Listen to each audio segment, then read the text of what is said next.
여러분 안녕하십니까? 인문학TV 고경입니다. 지난 시간에는 사마천사기 은봉기에 들어가기에 앞서 은나라의 유물 갑골문자에 대한 이야기를 했습니다. 이번 시간에는 사마천사기 은봉기 내용으로 들어가서 은나라를 세운 탕임금과 그 후대들이 어떻게 이 상나라를 이어가는지에 대해서 각 중요한 천자에 대한 이야기를 해보도록 하겠습니다. 먼저 은나라 창업을 이루게 된 탕왕 이야기입니다. 은나라 또는 상나라라고 하죠. 이 은나라는 기원전 1600년에서부터 기원전 1046년 약 600여 년을 이어온 중국의 고대 왕국입니다.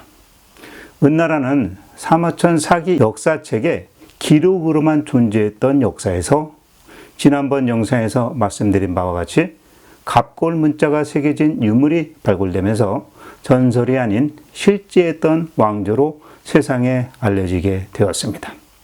따라서 은나라는 중국 최초로 역사적인 근거를 갖게 되는 실체가 확인된 나라가 되겠습니다. 사실 은나라는 상나라라고 불려져야 타당합니다만 상나라가 은어라는 지역을 상나라의 도읍으로 삼은 기원전 1300년 이후에 은나라라고 불려지게 된 것입니다.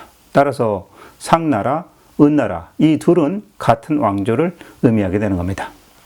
오늘 이 시간에는 은왕조인 탕임금부터 시작해서 은의 멸망에 이르게 한 주왕까지 이야기를 하겠는데요. 먼저 창업을 이룬 탕임금에 대한 조상에 대해서부터 말씀드려 보도록 하겠습니다. 탕임금의 13대 조상은 순임금 그리고 우임금 때 활동했던 설이라는 사람이었습니다.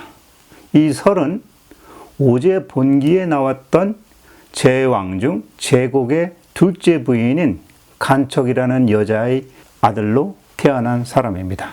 근데 하루는 어머니인 간척이 모욕을 하러 갔는데 제비가 하늘에서 떨어뜨린 제비알을 받아 삼키고 그로 잉태한 것이 바로 설이고 그래서 설을 낳았다라는 설화가 있습니다. 이 설은 장성에서 하나라의 우임금의 치수 사업을 도와서 공을 세웠던 사람입니다.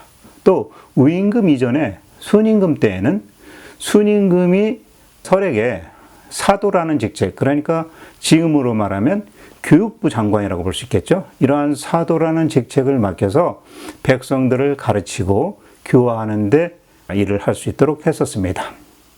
그리고 이 순임금 때 이 설이 공을 많이 쌓자 순임금이 설에게 상이라는 땅을 봉하게 되고 성씨로는 자씨를 내려줍니다. 그래서 상나라가 유래되었다고 말씀드릴 수 있겠습니다. 설은 은나라를 세운 탕임금의 시조가 되는 것이죠. 자, 그 뒤로 13대 설의 후손으로 천을이라는 이 사람이 바로 성탕, 탕임금이 되는 겁니다. 탕은 선대 왕이었던 조상 제국을 추종해서 옛 지역인 박이라는 지역에서 여기 지금 현재는 산동성 조현 지방인데요. 이 지역에서 하왕조의 도읍지 땅을 그대로 도읍으로 정하게 됩니다. 그러면 탕임금이 당시에 하나라의 거왕을 정벌하고 상나라를 건국하게 되는 이야기를 해보도록 하겠습니다. 탕은 하왕조의 제후 중에 한 사람인 갈백이라는 사람이 제대로 제사를 올리지 않자 이런 말을 합니다. 맑은 물에 자기 모습을 비추어 볼 수 있듯이 그 지역의 백성을 보면 그 나라가 맑은지 어두운지 알아볼 수 있다라고 하면서 이웃의 제후국인 갈백의 지역을 가장 먼저 정벌을 하게 됩니다. 제사를 지내지 않았다라고 해서 정벌을 한 거죠. 이때 탕을 따르던 당시에 이윤이라는 사람이 나타나서 탕의 행동과 언행을 두둔하면서 응원을 합니다. 훌륭한 창업자에게는 걸출한 조력자가 있는 법이 되겠죠. 자, 그러면 이 이윤이라는 사람이 누구인지 말씀드려 보도록 하겠습니다. 이윤은 탕임금을 도와서 하나라의 마지막 왕이었던 거랑을 토벌한 상나라의 창업 공신입니다.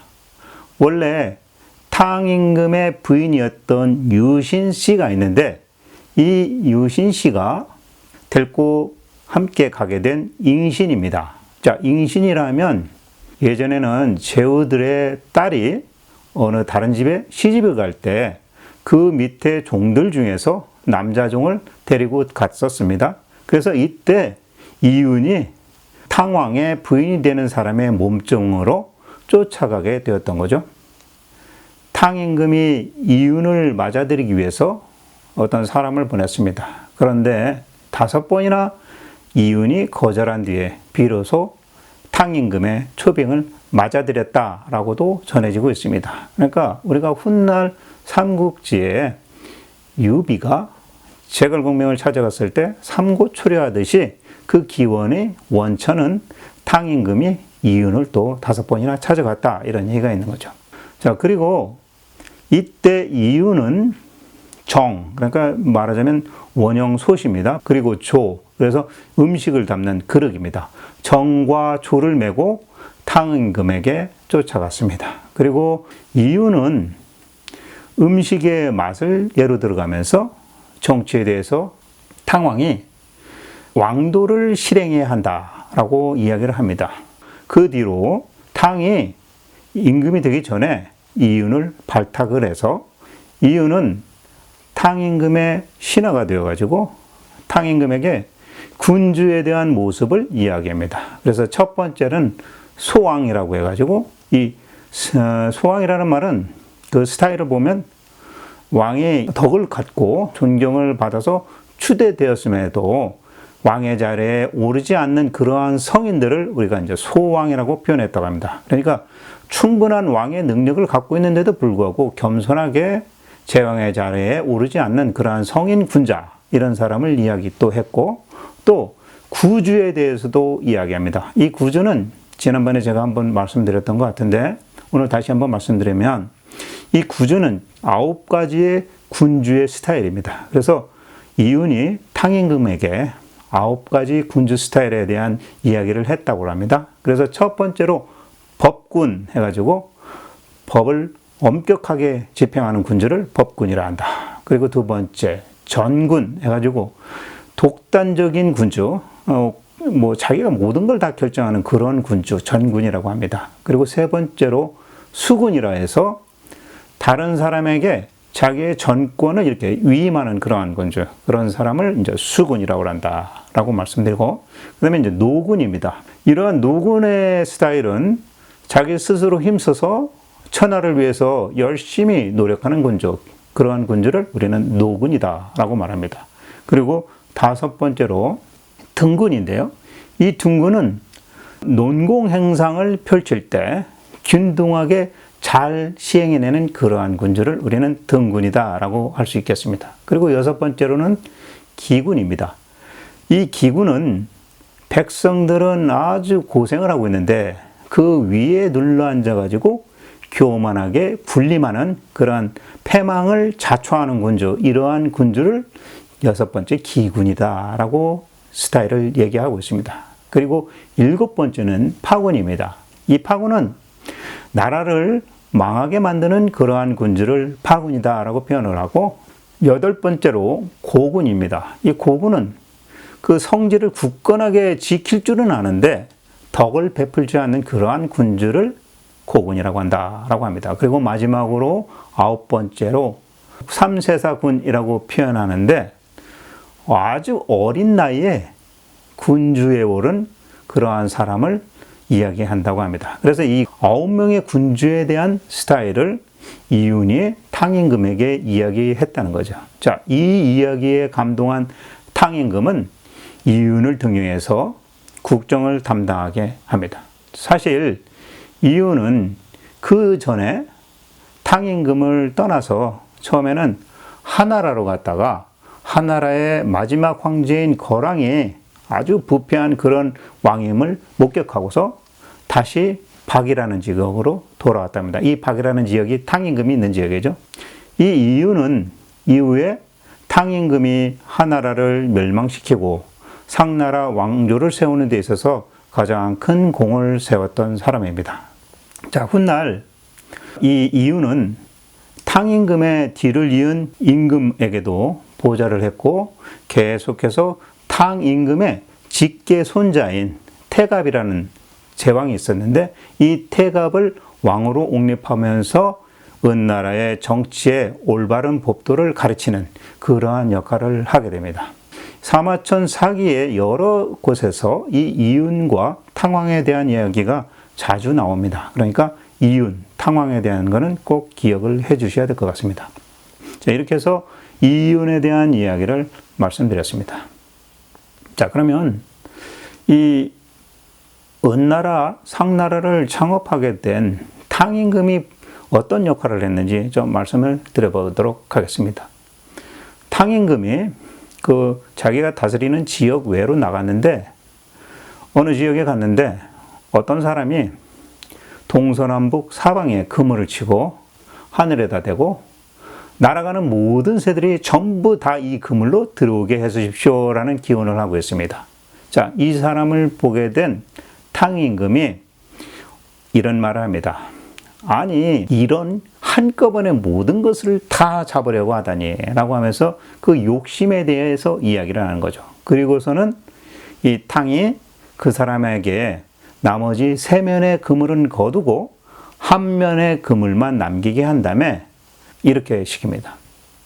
왼쪽으로 가려는 새는 왼쪽으로 가게 하고 오른쪽으로 가고 싶은 새는 오른쪽으로 가게 하고 말 안 듣고 어리버리한 새만 이 그물에 걸리게 하소서라는 기원을 하게 합니다.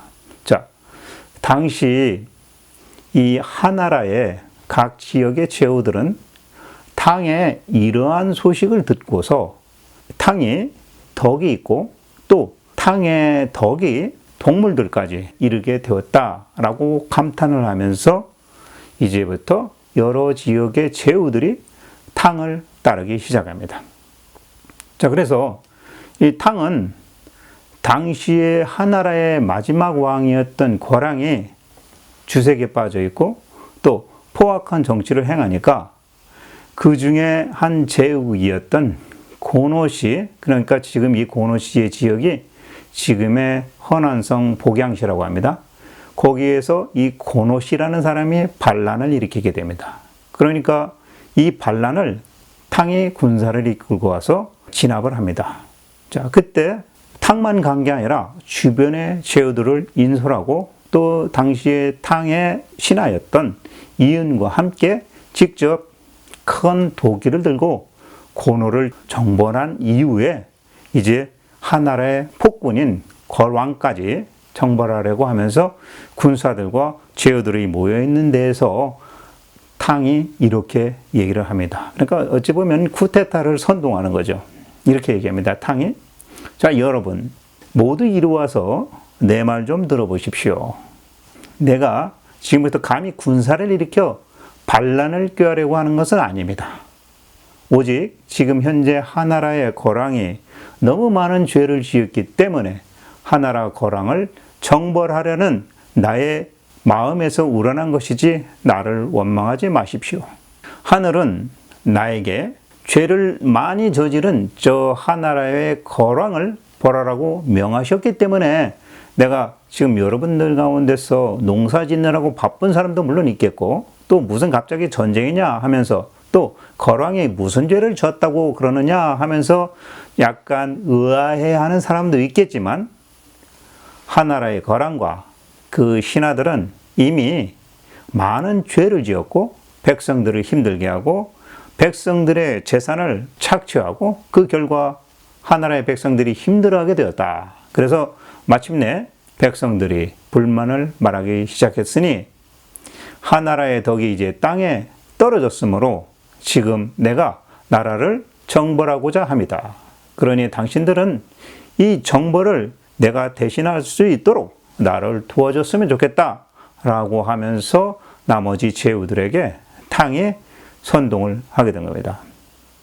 그러면서 또 만약에 그 제후들에게 이렇게 얘기합니다. 탕이 만일 그대들이 나의 말을 따르지 않는다면 나는 그대들을 가만두지 않겠다.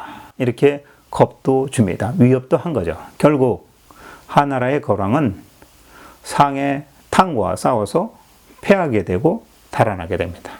하나라 군사들은 역시 전쟁에 져서 뿔뿔이 흩어지고 무너져 버리게 된 거죠. 이윤이 이때 나머지 같이 협력했던 제후들을 향해서 하나라를 정벌한 탕의 공적을 제후들에게 널리 알리게 되고, 이로써 이 여러 지역의 제후들은 모두 탕의 명을 받들고 탕에게 계의를 하게 됩니다. 그러니까 이때 탕은 천자의 자리에 오르게 된 거죠. 그러면 이 나라를 다시 세우게 된 탕임금이 천자의 자리에 오르고 난 다음에 가장 먼저 하는 게 뭐겠습니까? 바로 왕권을 굳히기 위한 작업을 하게 됩니다. 그 이야기를 해보겠습니다. 탕왕이 자기의 본국이었던 박이라는 지역으로 돌아와서 3월에 동쪽에 있는 교회로 나가가지고 여러 제후들과 군주들을 모아놓고 이렇게 선포를 합니다. 백성들을 위해서 노력하지 않거나 자신의 직무에 최선을 다하지 않는다면 내가 그대들을 직접 정벌할 것이니 나를 원망하지 마라. 이렇게 얘기합니다. 그리고 또 한마디 더 합니다. 옛날에 하나라의 우왕, 그러니까 치수사업에 성공한 사람이죠. 그리고 고요, 그러니까 이 고요는 당시 하나라 우임금 때, 그러니까 지금으로 말하면 법무장관이죠. 이 직책을 지냈던 사람인데 이 사람들이 아주 훌륭하다 이런 얘기를 하는 거죠. 그러면서 그 사람들의 세웠던 그러한 정치를 내가 할 수 있도록 나는 백성들을 편하게 이끌고 가겠다라고 이제 나머지 제후들을 모아놓고 이야기를 한 겁니다. 또 한 사람, 하나라 때 후직이라는 사람은 농사의 그 방법을 가르쳐준 그러한 사람입니다. 그래서 이 세 사람을 우리는 이제 삼공이라고 하는데, 이와 같이 이런 세 사람들의 덕과 통치 기법으로 자기도 이 은나라, 상나라 백성들을 위해서 잘 다스릴 거니까 나머지 제후들도 따라주기 바란다라고 이제 이야기를 한 거죠. 그리고 또 이 탕왕은 마지막으로 이런 말을 합니다. 만약에 일 처리하는 데 있어서 정도를 행하지 않게 되면 그대들의 제후국들은 존재하지 못하도록 내가 만들겠다. 그때 와서 나를 원망하지 마라. 이렇게 말을 합니다. 그러고 나서 이 탕임금은 역법도 바꾸고 그 다음에 옷 색깔, 복장도 바꿔서 이제부터는 이 상나라는 백색을 숭상하는 그러한 나라로 이어가게 됩니다. 그리고 조회도 밤에 하지 않고 낮에 하기로 결정을 합니다. 자, 그럼 지금부터 탕임금이 상나라를 세우고 그 후대들이 어떻게 이 상나라를 이어가는지에 대해서 각 중요한 천자에 대한 이야기를 해보도록 하겠습니다. 이 상나라는 약 600년 동안 흥망을 계속 반복해서 합니다. 그래서 지금부터는 그 중간중간에 왕권을 어떻게 이어갔고 어떤 역할을 했는지 그거에 대해서 말씀드리겠습니다. 자, 먼저 태종이라고 불려지는 태갑제 이야기를 해보도록 하겠습니다. 탕임금이 붕어를 하게 되고 그의 아들이 즉위를 했다가 또 그 아들도 죽고 이윤이 탕임금의 직계 장손이었던 태갑을 즉위시키게 됩니다. 그때 이 사람이 태갑제가 되었는데, 이 태갑제가 즉위하고 3년이 지나는데 태갑제가 정사에 박지 못하고 약간 성격이 포악해져 가지고 탕임금이 세웠던 법령을 지키지 않고 도덕을 문란하게 만듭니다. 그래서 이윤이 이 태갑제를 다시 동궁으로 내쫓고 이윤이 직접 3년 동안 나라의 일을 섭정을 하게 됩니다. 그리고 나서 여러 제후들의 조회를 받게 되는 거죠. 그런데 이 태갑제가 3년 동안 동궁에서 머물면서 자신의 잘못을 반성하고 또 훌륭한 인물이 되겠다고 열심히 노력하니까 이윤이 다시 태갑제를 영접해서 정권을 다시 태갑제에게 돌려주게 됩니다. 태갑제가 덕을 수행하고 또 나머지 제후들은 다시 은나라에 이제 복종하게 되었다라고 표현을 합니다. 그래서 백성들도 다시 편안하게 된 거죠. 자, 이때 이윤이 태갑제의 공덕을 높이 기려가지고 태종이라고 칭하게 됩니다. 다음 이야기에서 태종이 죽고 난 다음에 또 그 후손들이 쭉 왕권을 이어가다가 옹기라는 사람이 즉위를 합니다. 그래서 이 옹기제가 되는데, 옹기제 시절에 은나라의 이 국가의 세력이 쇠약해지게 되니까 주변 제후국들 중에서 조회를 올리지 않는 제후국들이 생기기 시작을 하게 됩니다. 자, 두 번째, 이번에는 중종, 태무제에 대한 이야기를 해보겠습니다. 자, 이 태무제는 옹기제 다음으로 이 동생 태무제가 즉위를 했습니다. 근데 이 당시에는 그 재상으로서 이윤의 아들인 이척이 등장을 하게 됩니다. 자, 이척은 이윤의 아들입니다. 그래서 재상직을 하게 됩니다. 그런데 어느 날 박이라는 지역에서 뽕나무하고 당나무가 함께 자라기 시작하더니 하룻밤 사이에 한 알음씩 넘게 커지는 불길한 일이 일어납니다. 그때 왕이었던 태무제가 약간 두려움을 갖게 됩니다. 그래서 왜 이런 불길한 일이 일어나는지 이척에게 태무제가 물어보게 됩니다. 그때 이척이 태무제에게 이렇게 얘기합니다. 신이 듣자하니 이런 괴이한 일도 덕행이 있는 자에게는 이기지 못한다고 합니다. 그러니 왕께서 정치에 대해서 행한 것들 중에서 혹시 잘못된 것은 없는지요? 라고 묻습니다. 그러니까 왕이 덕을 행하고 스스로 자기의 몸을 수양하는 데 힘을 쓰면 이런 기이한 일이 일어나지 않을 것이다 라고 얘기를 하는 거죠. 그래서 태무제가 이 이척의 말대로 덕을 베풀고 백성들을 더 보듬고 이러니까 진짜로 한 움큼씩 커가던 뽕나무가 말라서 죽었다라는 그러한 이야기입니다. 뽕나무가 너무 빨리 자라나면 안 좋은 일이 있다라는 그러한 어떤 그 의식을 믿었던 거죠. 그래서 이 시점부터 은나라가 다시 흥하게 되었고 또 주변의 제국들이 은나라에 다시 복종하게 되었다. 그래서 태무제는 이 당시 이적의 그러한 공덕을 칭송하면서 이적을 신하 이상으로 대우하려고 했는데 이때 이 이윤의 아들이었던 이척은 사양을 했다고 합니다. 자, 이 태무제는 은나라를 다시 부흥시킨, 중흥시킨 그러한 왕이다라는 뜻에서 태무제를 중종이라고 칭하게 됩니다. 자, 또 이제 세 번째 이야기입니다. 중종이었던 태무제 이후 그의 아들 중정이 즉위를 했습니다. 그래서 중정제가 되는데 중정제는 오라는 지역으로 수도를 천도를 합니다. 그리고 나중에 다시 그 후대인 하갑제라는 제왕이 이르러가지고는 또 상이라는 지역으로 천도를 하고 또 조울제, 조울이라는 또 후대의 왕이 다시 형이라는 지역으로 천도를 하게 됩니다. 자, 그런데 이 중정제, 외임제, 하단갑 뭐 이런 사람들이 쭉 즉위를 하게 되는 거죠. 하단갑제 시기에 은나라의 정치는 다시 한번 쇠락을 겪게 됩니다.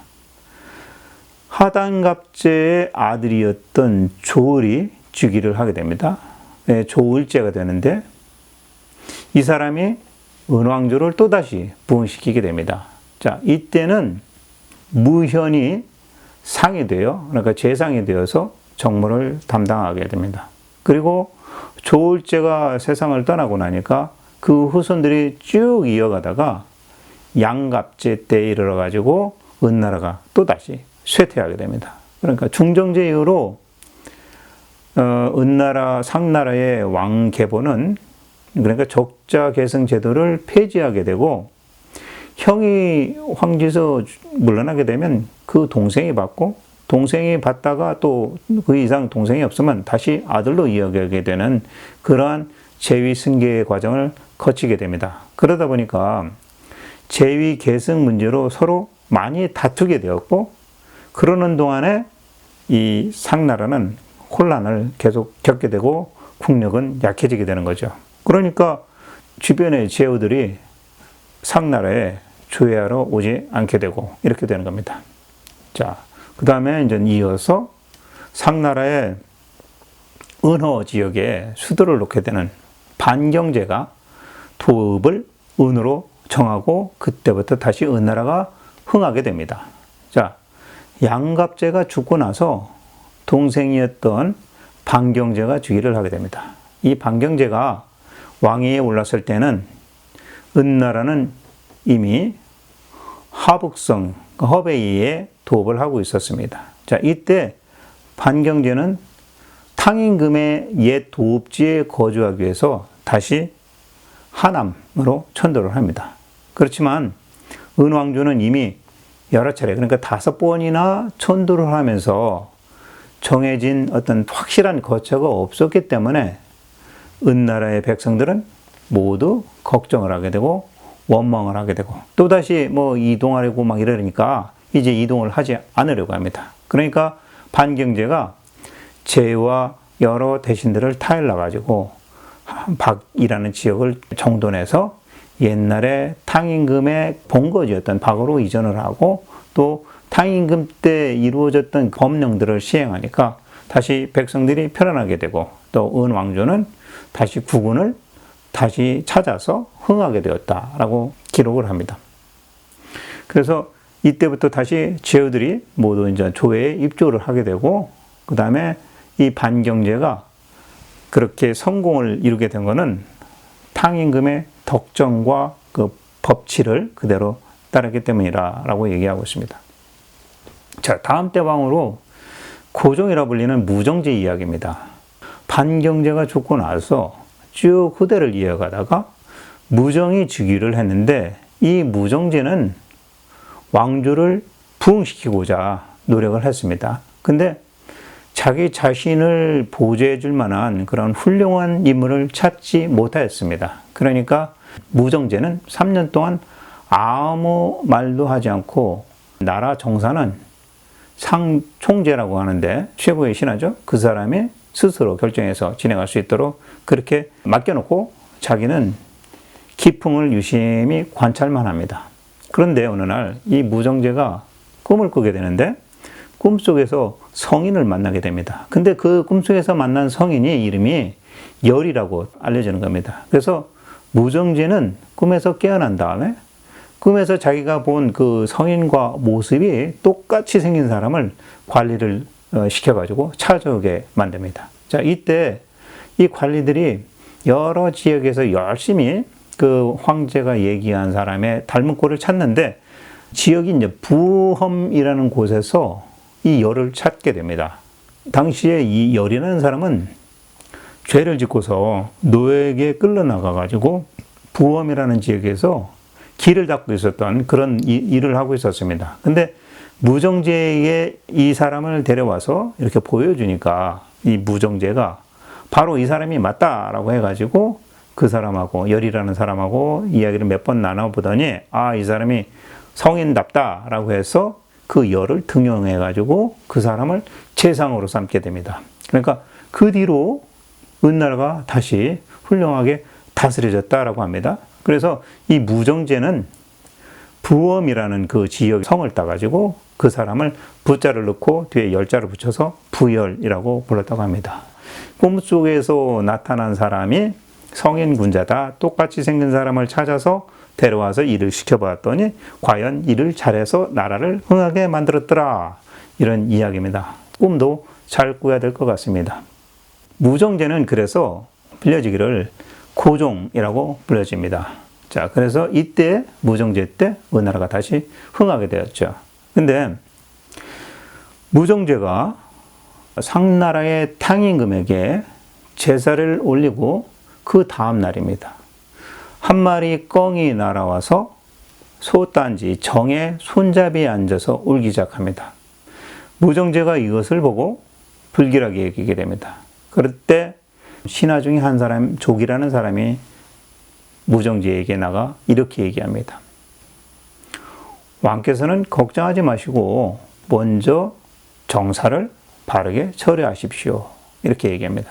그러면서 족이는 계속해서 왕에게 진언을 합니다. 하늘이 인간을 감찰하는 데는 그들의 도의를 기준으로 삼습니다.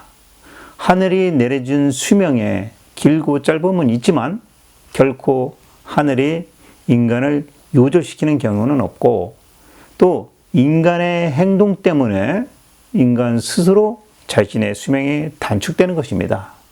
어떤 사람은 도덕을 지키지 않고 자신의 죄를 시인하지 않음으로 인해서 하늘이 인간에게 재앙을 내려서 그의 행동을 바로잡으려고 하는 것입니다.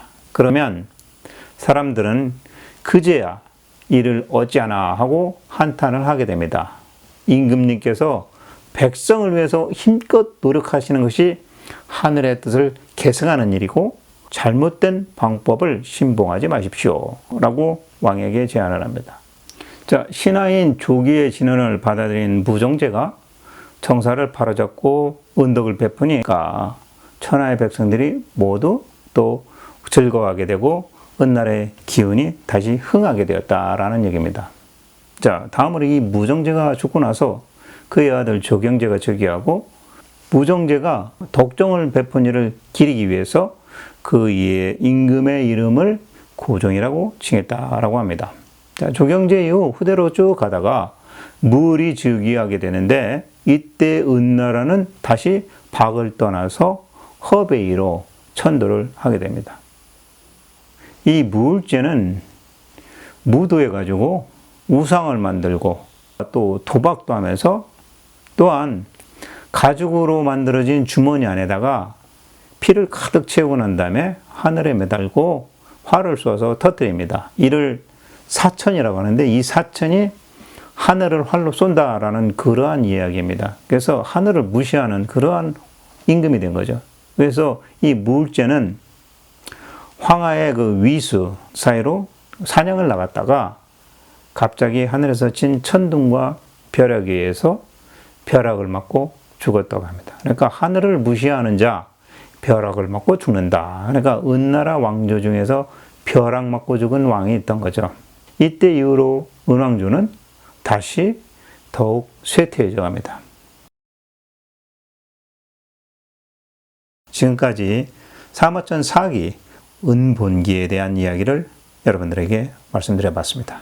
자, 이제 다음 시간 이야기 말씀드려 보도록 하겠습니다. 다음 회에는 은나라 왕조의 마지막 왕인 폭군인 주왕에 대해서 이야기를 해보겠습니다. 지금까지 인문학TV 고경이었습니다. 자, 제 오른편에 저의 사진 눌러주시면 구독 신청이 됩니다. 그리고 저희 왼편에 제가 오제본기, 순임금, 우임금, 그 다음에 은나라의 역사적인 이야기, 이런 영상들을 올려놨습니다. 참조해 주시기 바라겠습니다. 자, 지금까지 시청해 주신 여러분 감사합니다. 다음에 또 뵙겠습니다.